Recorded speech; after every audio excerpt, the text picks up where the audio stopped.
საქართველოს რუსეთის საზღვარზე საკონტროლო გამშვებ პუნქტ ფსოუს ტერიტორიაზე სროლები მოხდა. ცეცხლსასროლი იარაღიდან მიყენებული ჭრილობის შედეგად 1985 წელს დაბადებული ასლან აკაბა გარდაიცვალა. რამდენიმე ადამიანი მძიმედ დაიჭრა. როგორც ეგრეთ წოდებული სამართალდამცავები აცხადებენ, სროლები დე-ფაქტო აფხაზეთის ორ მოქალაქეს შორის პირადი კონფლიქტის გამო მოხდა. მოკლული 39 წლის მამაკაცი და დაჭრილები შემთხვევითი გამვლელები არიან. მოგვიანებით გავრცელებული ინფორმაციით ოკუპირებული აფხაზეთის ეგრეთ წოდებული შინაგან საქმეთა სამინისტროს თანამშრომლებმა მომხდარი ინციდენტის ყველა ეჭვმიტანილი დააკავეს.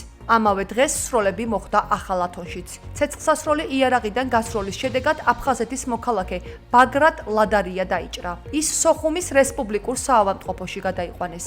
როგორც ჩვენთან საუბარში ექსპერტ-ანალიტიკოსი გიორგი ჯახაია აღნიშნავს, ოკუპირებულ აფხაზეთში კრიმინოგენური სიტუაცია მძიმეა. ამას ადასტურებს მსგავსი შემთხვევები, რომელიც ყოველდღიურად მატულობს.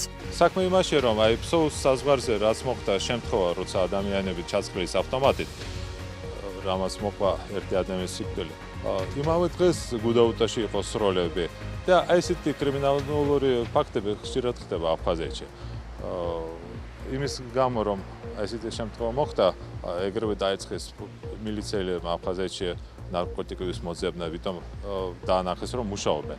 მაგრამ რეალურად იქ კრიმინალური მდგომარეობა ძალიან მძიმეა, იქ სულ ხდება ყაჭაღობა, კურდობა, ტურისტებს ძარცავენ, კვლევებები, მაგრამ მილიცია და კრიმინალიტეტი იქ არის ძალიან კარგად შერწყმული და ერთი მეორეს ხელს ბანან და აფხაზეთი პატარა რეგიონია და იქ ყველას იცნობს, აი ძალიან ძნელია, აი ეხლა ადგილობრივ მოსახლეობას უთხრა რომ ამას იომე ამ კრიმინალს.